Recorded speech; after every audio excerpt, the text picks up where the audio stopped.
Pinasok ng bata ang sasakyan sa butas ng ilong dahil sa takot na mapunta sa ospital, kaya nagtago siya sa bubong.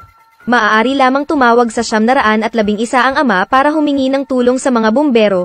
Ipinadala ng kapitan ang pinakagwapong si Harry sa koponan para kausapin ang bata.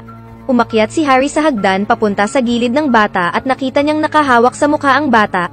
Nahiya pala ang bata sa kanyang katangahan.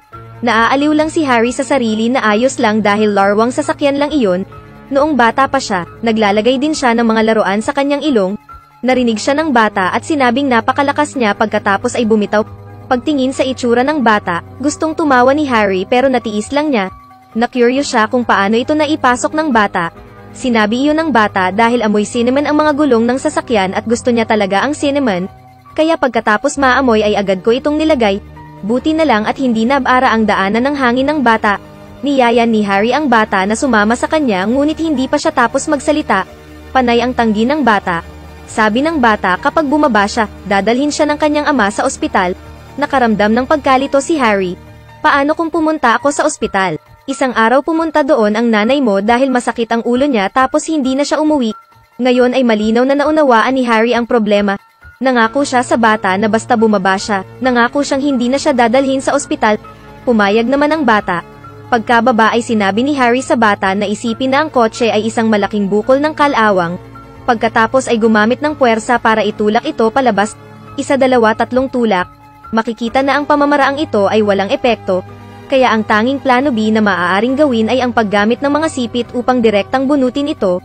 Tinanong ng bata si Harry kung masakit ito at nagsinungaling si Harry at sinabing hindi. Narinig iyon ng bumbero sa likod at sadyang humakbang para hawakan ang ulo ng bata. Pagkatapos ay gumamit si Harry ng sipit para hawakan ang larwang sasakyan at bunutin ito. Got it! Sa sigaw ng bata, makikita mo kung gaano ito kasakit. Sumugod ang bata sa mga bisig ng kanyang ama at agad na sinumpa si Harry.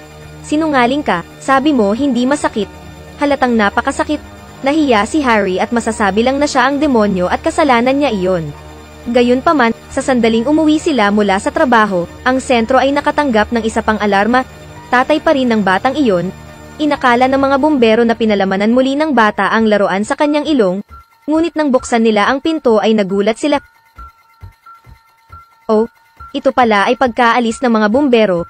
Akala ng ama ay napakalaki ng larwang sasakyan at maliit ang butas ng ilong ng kanyang anak, paano niya ito kakasya? Kaya siya mismo ang sumubok. Nasaan ang mga sipit? Ang babaeng ito ay may hawak na crossbow, tinutumbok ang mga manggagawang nag-aayos ng signal tower at nagbabaril. Biglang dumyugo ang binti ng manggagawa na nagdulot ng pagkabigla. Kung bakit ginawa ito ng dalaga? Ito ay dahil narinig niya na ang bagong coronavirus ay naililipat sa pamamagitan ng 5G signal tower. Kaagad pagkatapos, dumating ang mga bumbero sa pinangyarihan. Tingnan ang manggagawang nakabitin sa ere daan-daang metro ang layo. At nang makita ng doktor ang pagtulo ng dugo sa lupa, napagtanto ng doktor na ang kondisyon ng manggagawa ay lubhang kritikal, kailangan ng agarang lunas. Kaya siya at ang kapitan ay agad na nagsuot ng protective gear at umakyat sa tuktok ng signal tower.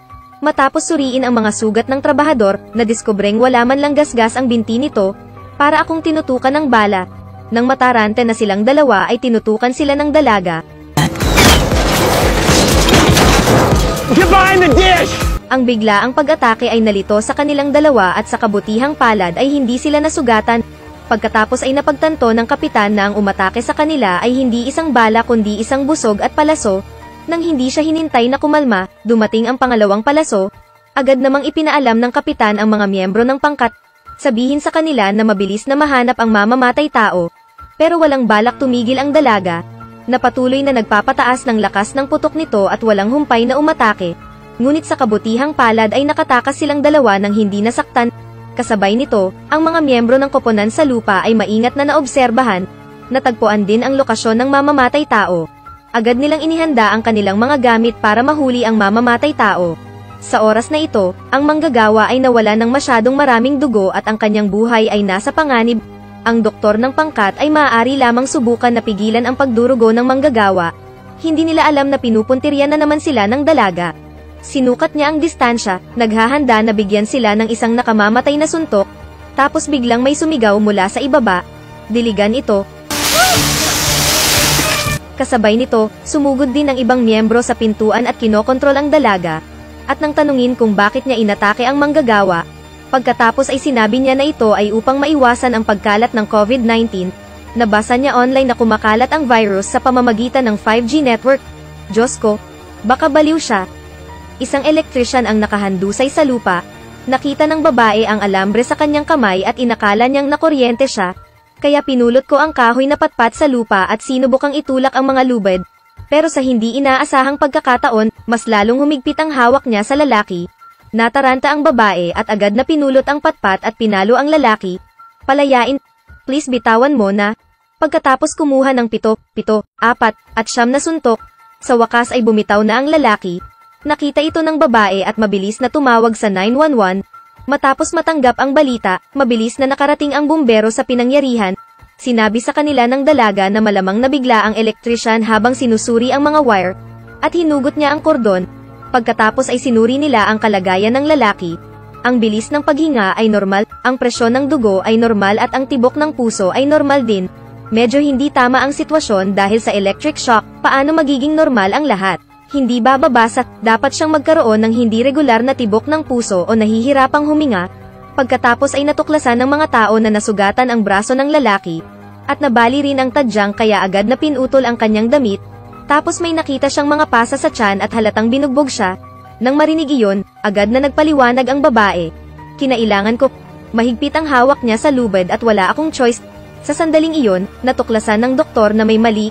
Kung nakakapit siya sa alambre, bakit hindi nasusunog ang kamay niya? Kinuha ng bumbero ang alambre mula sa lupa at tiningnan ito at nakitang naka-unplug na ito.